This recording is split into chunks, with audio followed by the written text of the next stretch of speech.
तस्मै श्री गुरुवे नमः।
ये नाटक आज से करीब 2500 वर्ष पहले लिखा गया था।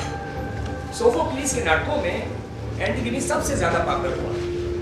दुनिया के तमाम देशों ने इस नाटक को अपने अपने अंदाज में पेश किया। ये नाटक दूसरे महायुद्ध के दौरान हिटलर की तानाशाही फौजों के विरुद्ध एक पुरजोर आवाज की तरह होता। ग्रीक नाटकों का एक महत्वपूर्ण पक्ष होता था कोरस।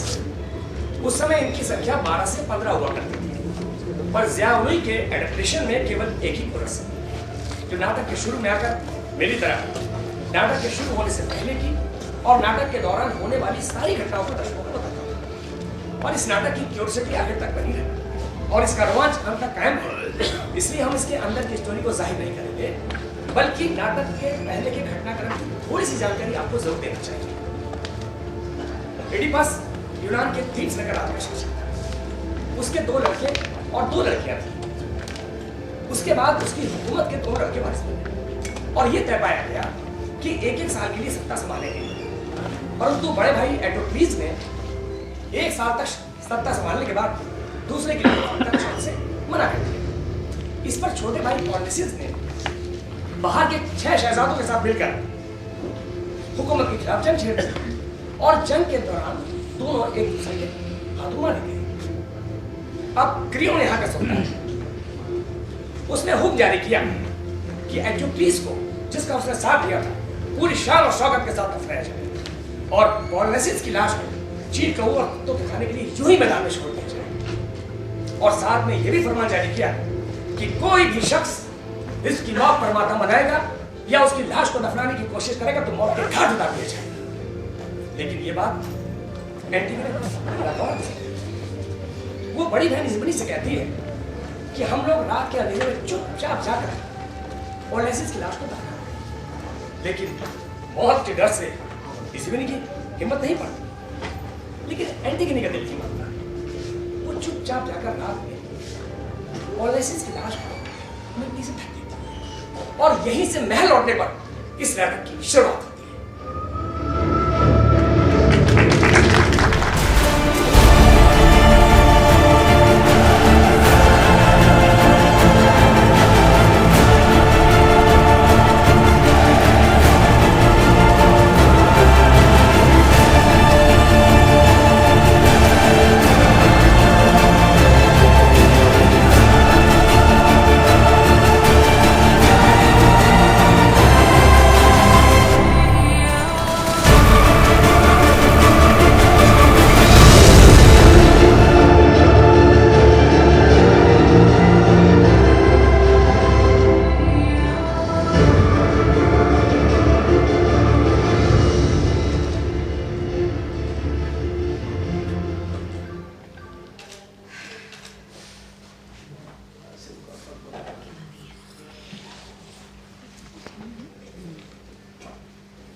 हल्की हल्की तारों की रोशनी, हर चीज बेरंगी, और अब हर चीज बदली हुई मालूम होती है। लाल, पीली, हरी। दाइमा, अगर तुम्हें भी दुनिया को इसी रंग में देखना है तो तुम्हें भी मेरी तरह सुबह जल्दी उठना पड़ेगा। मैं जब उठी तो पूरी तरह अंधेरा था। सबसे पहले मैं तेरे कमरे में गई, ये देखने कि कहीं तूने रजाई तो उतार कर नहीं फेंक दी, लेकिन तू वहां से गायब थी। वो बाग इतना खूबसूरत मालूम हो रहा था, फूल पत्ते सब सो रहे थे। अच्छा दाइमा, तुमने बाग को कभी सोते हुए देखा है? मेरा बिस्तर ज्यों का त्यों पड़ा था, ऐसा लगता था तू उस पर लेटी तक नहीं। सारे दरख्त उदासी में डूबे हुए थे। ऐसा मालूम होता था कि जैसे किसी का इंतजार कर रहे हो। सिर्फ मेरे पैरों की आहट सुनाई दे रही थी। फिर मुझे एकाएक महसूस हुआ कि कहीं ऐसा ना हो कि ये सारी चीजें जिस किसी का मैं इंतजार कर रही है, मेरे पैरों की आहट से सब चौंक जाए। इसलिए मैं चुपचाप से खेत में चली गई। ओहो, पाँव तो देखो कितने गंदे खल्लाई है। चल, बिस्तर पर जाने से पहले तेरे पाँव धुला दो। नहीं दाइमा, मुझे अभी सोना नहीं है। पागल तो नहीं हो गई है? चल जा बिस्तर पर। और मुझे देखो, मैं ये देखने उठी थी कि तू रजाई ओढ़े है कि नहीं। कमरा खाली और तू गायब। अच्छा दाइमा, एक बात बताओ, क्या? अगर मैं रोज इसी तरह बाग का चक्कर लगा लिया करूं तो मालूम है क्या होगा? क्या? एक दिन हर फूल पत्ते मुझे चाहने लगेंगे और फिर हर सुबह इसी तरह मेरा इंतजार भी किया करेंगे। ये सुबह? हाँ, अच्छी खासी रात बाकी है। और हाँ, मुझे बेवकूफ बनाने की कोशिश मत कर।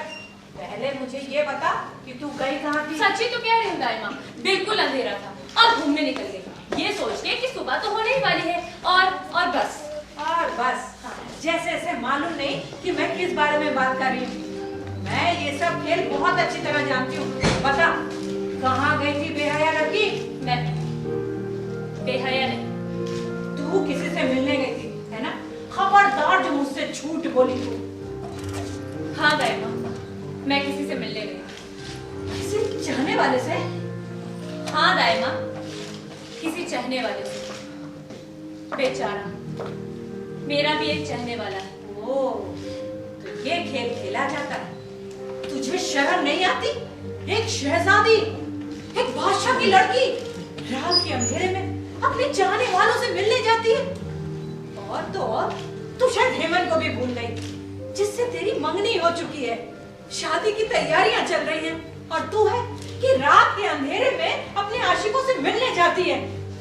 जी में तो आता है तुझे घुटने पे डालकर उसी तरह पीटूं जैसे जब तू छोटी सी थी। दाई माँ देखो, इस वक्त मुझे अकेला छोड़ दो। और सुन, कुछ कहती हूँ तो कहती है मुझे अकेला छोड़ दो। मेरी अच्छी दाई माँ, देखो इस वक्त मुझे भला बुरा मत कहो। आज का दिन इसलिए नहीं कि तुम्हें मुझ पर गुस्सा आए। तुझे बुरा भला ना कहूँ तो क्या तेरी तारीफ करूँ? मैंने तेरी माँ से क्या क्या वायदे किए थे। आज अगर वो यहाँ होती तो क्या कहती कि मैंने उसकी बच्ची को गलत तालीम दी है, गलत रास्ता बताया, मैंने दिन का चैन रात की नींद तेरे लिए हराम कर दी। और वक्त मुझे यही ख्याल रखा कि कहीं ऐसा ना हो कि तुझे कोई तकलीफ हो जाए। और आज मेरी जरा सी आँख क्या लगी कि तू अपने बिस्तर से गायब हो गई। ओह खुदा, अब मैं इसकी माँ के सामने क्या मुंह लेकर जाऊँ? दाई माँ, मैंने जो कुछ भी किया उसमें कोई शर्म की बात नहीं। और देखो, जब तुम माँ के सामने जाओगी तो पता है माँ क्या कहेगी? शाबाश दाई माँ, तुमने मेरी नन्ही एंटीगनी का बहुत अच्छी तरह से ख्याल रखा है और उन्हें उसे कोई तकलीफ नहीं होने दी, क्योंकि उन्हें मालूम है कि आज सुबह मैं बाहर क्यों गई थी। तो क्या किसी आशिक से मिलने के लिए नहीं गई थी? नहीं दाई माँ, किसी आशिक से मिलने नहीं। ओह, तो तूने अच्छा तरीका निकाला है मुझे परेशान करने का। लगता है मैं कुछ ज्यादा ही बूढ़ी हो गई हूँ, इसीलिए तेरे मजाक मेरी समझ से बाहर हो गए हैं। लेकिन एंटीगनी, अगर तू मुझसे सचमुच प्यार करती है तो मुझे सच सच बताएगी। बोल बेटा, बताएगी तो? दाई माँ, ये भी क्या बात हुई कि जरा सी बात पे तुम रोने लगी?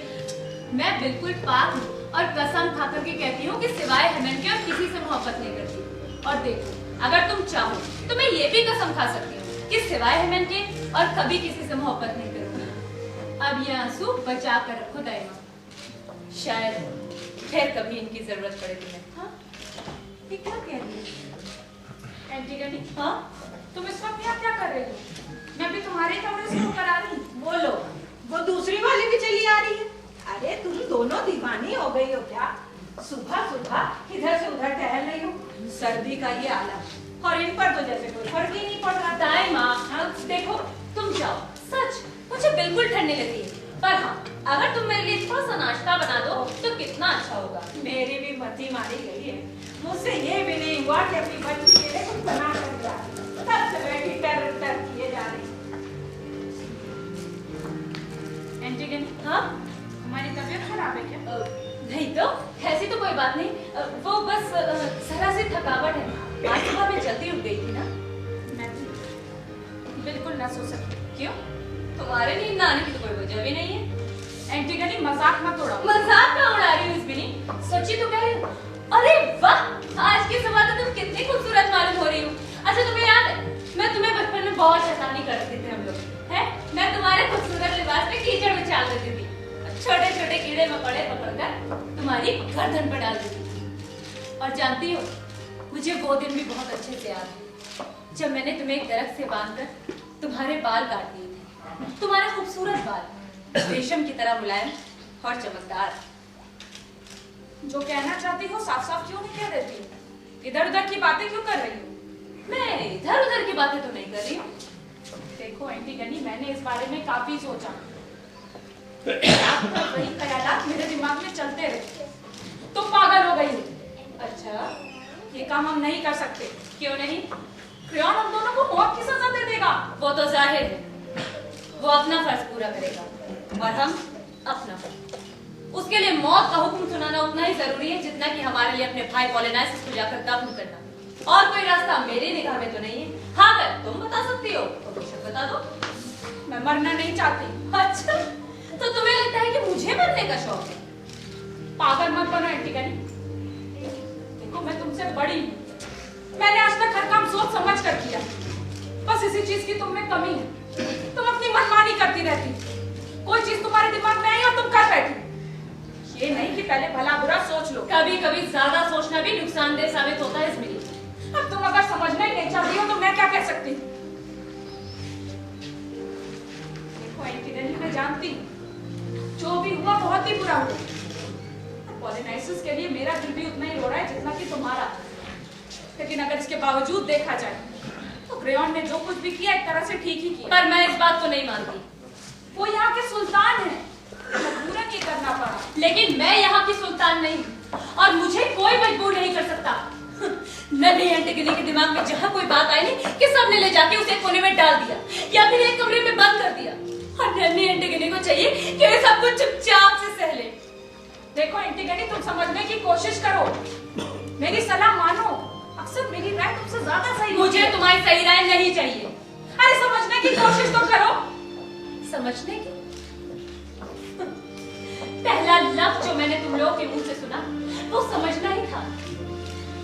मैं ये क्यों नहीं समझती कि पानी से, ठंडे खूबसूरत चमकदार पानी से खेलना बुरा है, क्योंकि कहीं ऐसा ना हो कि पानी की छींटों से महल का फर्श गंदा हो जाएगा। मैं ये क्यों नहीं समझती कि अच्छे बच्चे एक ही वक्त में सारे बर्तनों में हाथ डाल के खाना नहीं खाते, या तैरने के लिए तुम्हें इसलिए मना किया जाता है कि या तो बहुत देर हो चुकी है या फिर अभी बहुत जल्दी।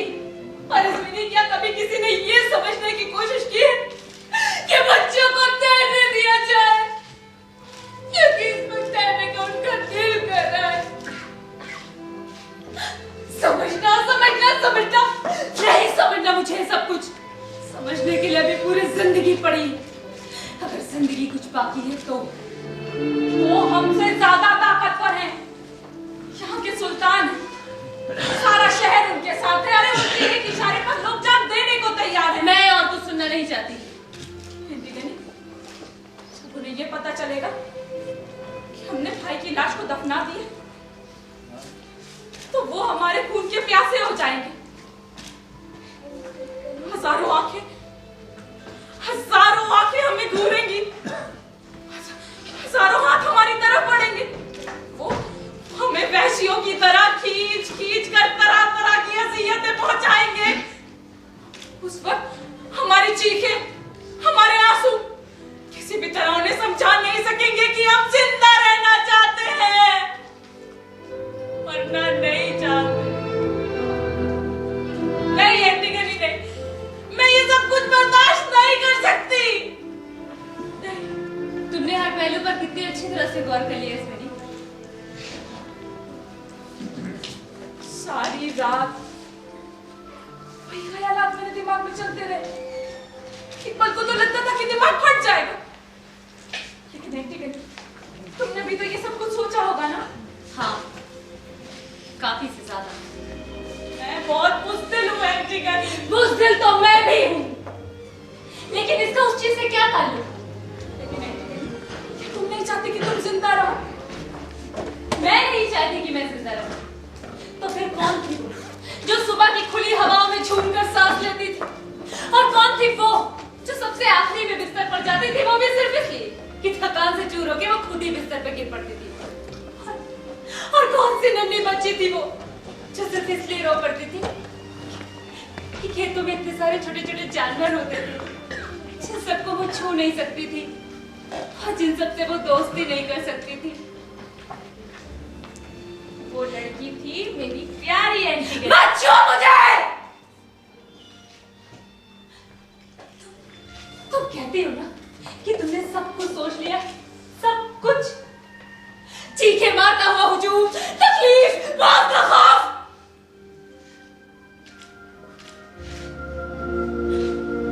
तुमने अपना इरादा पक्का कर लिया है, यही ना? हाँ, ठीक, ना कर करने के स्वभाव में होते नहीं। होश में आओ एंटीगनी। इस तरह की इरादे और ये मौत से मुकाबला करने की बातें मर्दों को दे देती हैं और तुम सिर्फ एक औरत हो। हाँ हाँ, मैं जानती हूँ कि मैं एक औरत हूँ, लेकिन औरत होना भी इतनी बड़ी लानत की बात है, यह मुझे मालूम नहीं था। देखो एंटीगनी, मेरी बात ध्यान से सुनो। तुम्हें इस दुनिया में किसी चीज की कमी नहीं, हाथ बढ़ाने भर की देर। जल्दी हेमंत से तुम्हारी शादी होने वाली है। तुम नौजवान हो, खूबसूरत। मैं खूबसूरत नहीं हूँ। मैं सच कहती हूँ एंटीगनी, जो कशिश तुम में है वो खूबसूरत से खूबसूरत औरत में भी नहीं। अच्छा तुम्हें याद है, जब भी हम रास्ते से गुजरते हैं तो नन्हे नन्हे लड़के लड़कियां तुम्हारी ही तरफ देखते रहते हैं और उस वक्त तक देखते रहते हैं जब तक हम उनकी नजरों से ओझल नहीं हो जाते। नन्हे नन्हे लड़के और लड़कियां। अच्छा ये बताओ, तुमने हेमंत के बारे में क्या सोचा? मैं आज सुबह ही उससे मिलूंगी और जैसे भी होगा उसे संभाल लूंगी। अब तुम जाओ मेरी, थोड़ा आराम करो। और वैसे भी सूरज काफी निकल चुका है और आज वैसे भी मैं कुछ नहीं कर सकती। हमारे भाई पॉलिनाइसिस के आसपास काफी पहरा है। ऐसा मालूम होता है कि जैसे जंग उसी ने जीती और अब अपने तख्त पर बैठा हुआ है। तुम जाओ। लेकिन अब तुम क्या करने वाली हो? एंटीगनी, आओ आकर नाश्ता कर लो। लो, तायमा ने मेरे लिए नाश्ता तैयार कर दिया है, तुम थोड़ा आराम कर लो। ठीक है एंटीगनी, मैं जाती हूँ। मेरी बात पे ध्यान रखना, मैं तुम्हें खोना नहीं चाहती एंटीगनी।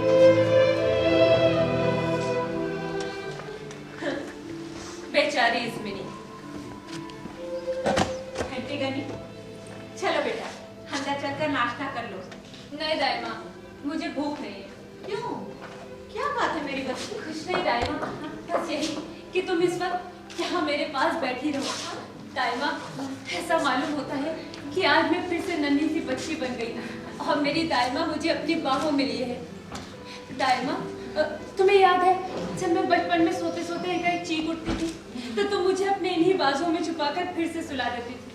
दाइमा, आज मुझे फिर इन्हीं बाजुओं की जरूरत है जो मुझे हर बला, हर तकलीफ और खौफ से दूर रखे। क्या बात है मेरी बच्ची, आज तो बहुत परेशान है। कुछ नहीं दाइमा, बस यही कि जिस रास्ते से मुझे गुजरना है उसके लिए अभी मैं बहुत छोटी हूँ, लेकिन सिवाय तुम्हारे और किसी को भी इस बारे में मालूम नहीं होना चाहिए।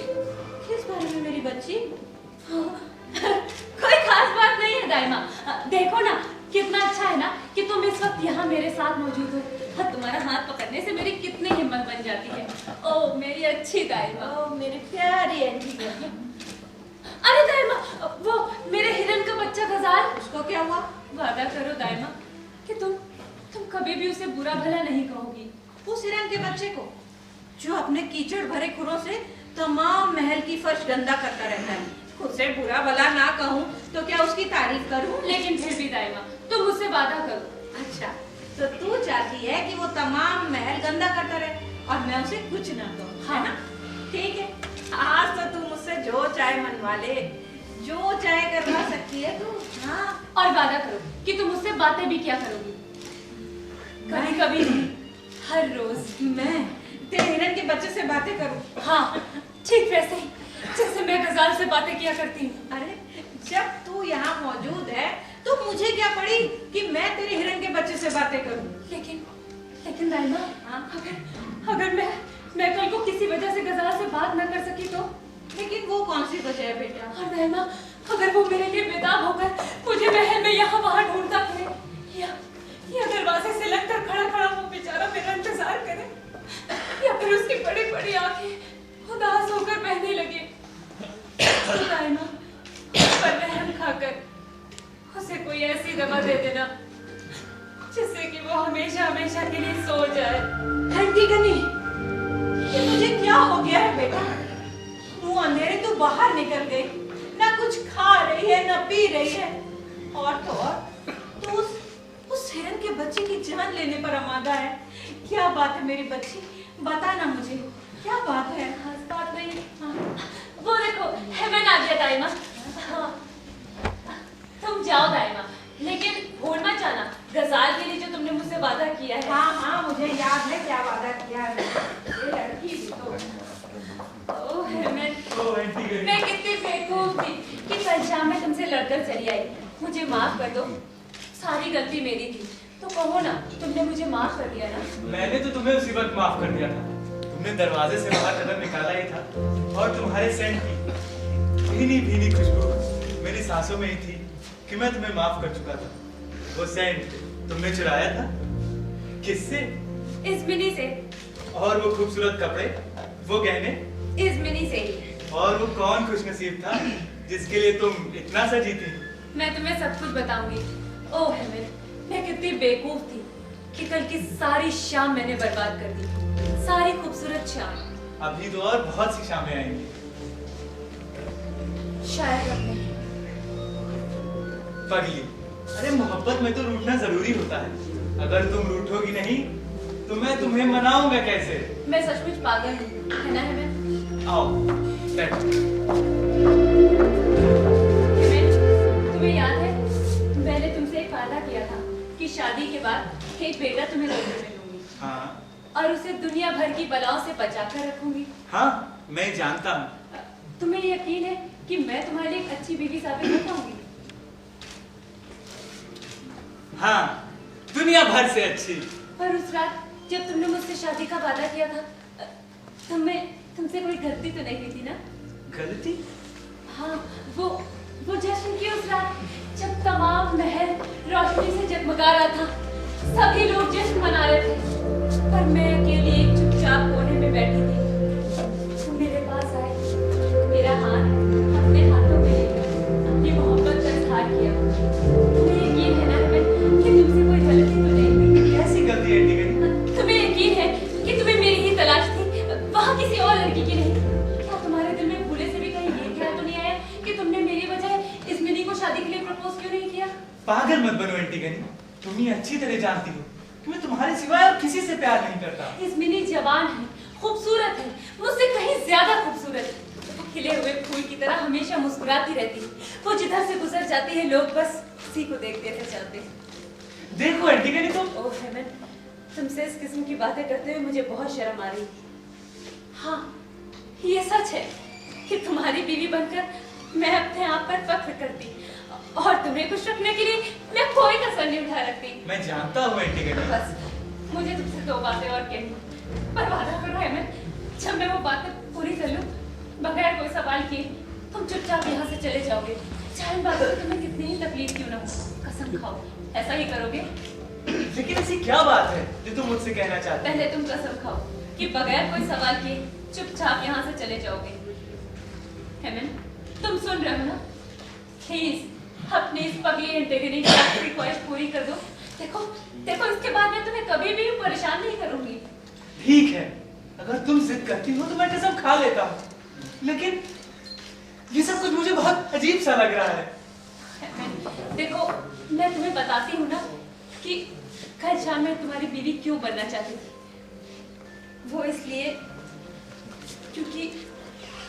क्योंकि मैं तुमसे कभी शादी नहीं कर सकूंगी, कभी नहीं। हेमन, तुम चले जाओ, मुझे तुमसे यही कहना था। जाओ यहाँ से। अगर तुम वाकई एंटीगनी से मोहब्बत करते हो तो चले जाओ। कल दोपहर तक तुम सब कुछ जान जाओगे। कल तक क्यों? आज सब कुछ समझ जाओगे तुम। हेमन, for God's sake, प्लीज चले जाओ यहाँ से।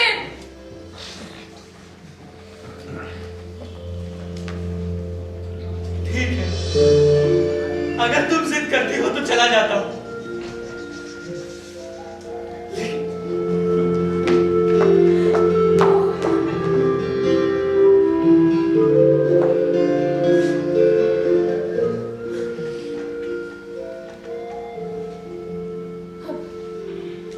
अब हेमन के लिए तमाम दरवाजे बंद हो चुके हैं।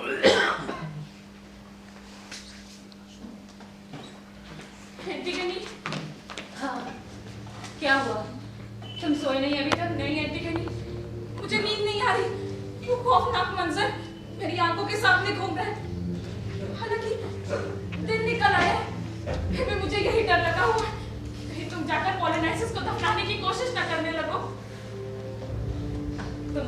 देर से आई तो इसमें नहीं। आज सुबह जब हम पहली बार मिले थे उसी वक्त भाई को दफना कर लौटे थे। आंटी दीदी!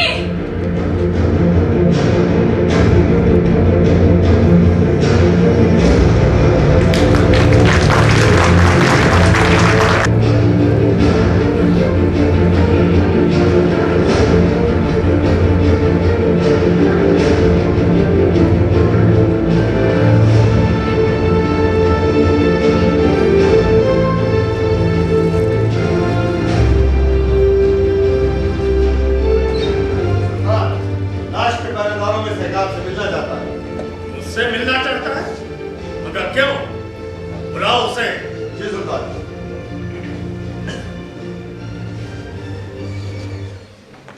सुल्तान, खास पहरेदार जोनास। तुम यहाँ क्या कर रहे हो? इसमें मेरा कोई कसूर नहीं है सुल्तान। जो ही ये किस्सा हुआ हम लोगों ने फैसला किया कि तुरंत आपको खबर कर देनी चाहिए, ताकि कहीं ऐसा ना हो कि कोई और आकर आपको खबर सुना दे। अब सवाल ये था कि खबर कौन सुनाएगा। मेरा मतलब, हम 3 आदमी लाश पे पहरा दे रहे थे। हम तीनों लोगों ने फैसला किया कि कोई एक जना जाकर आपको खबर सुनाएगा, लेकिन खबर कौन सुनाएगा ये किसी की समझ में नहीं आ रहा था। आखिर में पर्चियां डाली गई और उसमें मेरा नाम निकल आया। क्या हुआ लाश को? हुजूर, मैं 22 साल से नौकरी कर रहा हूँ। 2 बार जख्मी हुआ, 3 बार मेरा नाम बहादुर की लिस्ट में आ चुका है। मेरा रिकॉर्ड बेदाग है। मैं अपना काम और फर्ज अच्छी तरह समझता हूँ। आप बटालियन के किसी भी अफसर से पूछ लीजिए, वो यही कहेगा जोनस को हुक्म दो और फौरन पूरा हो जाएगा। लेकिन तुम्हें हुआ क्या? तुम्हें सभी कांप क्यों रहे हो? हुजूर, मेरे काम से खुश होकर मेरे अफसरों ने मेरी सिफारिश कर दी। जल्दी मेरा प्रमोशन होने वाला है। और बकवास बंद करो! पहले ये बताओ कि तुम यहाँ आए क्यों? अगर वहां कोई ऐसी वैसी बात हो गई तो मैं तुम्हारे टुकड़े टुकड़े कर दूंगा। हुजूर, कोई नहीं कह सकता कि हम लोगों की आंखें रात भर लाश पर जमी हुई नहीं थी। हमारा पहरा रात का था। और आप तो जानते हैं सुल्तान, 2 बजे रात तकरीबन खत्म हो रही होती। आंखें नींद से बोझिल होती हैं, गर्दन जैसे सुन्न हो जाती है। हर तरफ परछाई दिखाई देने लगती है।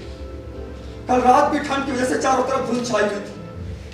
खून को जमा कर रख देने वाली सर्द हवाओं की वजह से लोग अपने घरों में दुब के पड़े थे। फिर भी हम लोग मुस्तैदी के साथ पहरा दे रहे थे। हम लोग की आंखें रात भर लाश पर जमी रही। जो कुछ हुआ उसे सबसे पहले मैंने देखा। आप किसी से भी पूछ लीजिए, वो यही कहेगा जो सबसे पहले चीखा वो मैं था। लेकिन क्यों? ऐसी क्या बात हो गई? हुजूर, वो कोई वहां आकर लाश को दफन कर गया। क्या? लेकिन पूरी तरह से नहीं। हम लोगों की वजह से उसे इतना वक्त ही नहीं मिल पाया कि वो लाश को अच्छी तरह दफन कर सके। सिर्फ इतनी मिट्टी डाल गया था कि लाश चील कौवों से बची रहे। मैं उसके टुकड़े। तुम्हें यकीन है वहां कोई कुत्ता उत्ता तो नहीं था जिसने ये हरकत की हो? पहले हमें भी ये शक था सुल्तान, लेकिन पास जाकर देखा तो मिट्टी बिल्कुल उसी तरह से डाली गई थी जैसे दफन करते वक्त डाली जाती। जिसने भी ये काम किया वो अपना काम अच्छी तरह जानता था। मगर किसकी इतनी जरूरत थी? कोई निशानी जिससे ये पता लगे कि ये हरकत किसकी थी? कुछ भी नहीं सुल्तान। हो सकता है हमने कदमों की आवाज सुनी, लेकिन यकीन से नहीं कह सकता। हम लोग उसी वक्त तलाश में निकल गए। हमें एक छोटा सा बेलचा मिला है, वो भी जंग खाया हुआ। हम लोगों ने उसे संभाल के रख दिया ताकि जरूरत पड़ने पर आपको दिखाया जा सके। ऐसा मालूम होता है कि ये काम किसी बच्चे का है। बच्चे का? मैंने बागियों की कमर तोड़ दी, लेकिन सांप की तरह वो फिर जुड़ने की कोशिश कर रहे हैं। पढ़ने से उसके दोस्त बागियों के सरदार आज फिर अपना सर उठा रहे हैं। मैं समझ सकता हूं, एक मासूम बच्चे को बरखलाना कोई नई बात नहीं है। कागज दो और चाहे जो चाहे करवा दो। 12-13 बरस का बच्चा क्या जाने की मौत क्या होती है। जरूर कुछ लोग उससे मिले हुए हैं। कौन कौन इस खबर से वाकिफ है? जी, सिर्फ हम 3 आदमी। पर्ची में मेरा नाम निकला था इसलिए मैं यहाँ चला आया। ठीक है, अब तुम अपने होश और हवास ठीक करो और सुनो। तुम वहां बराबर पहरे पर कायम रहोगे और जब दूसरे पहरेदार तुम्हारी जगह पर आ जाए तो उन्हें वापस भेज देना। और ये कि यहां से जाने के बाद लाश पर से मिट्टी हटा दे।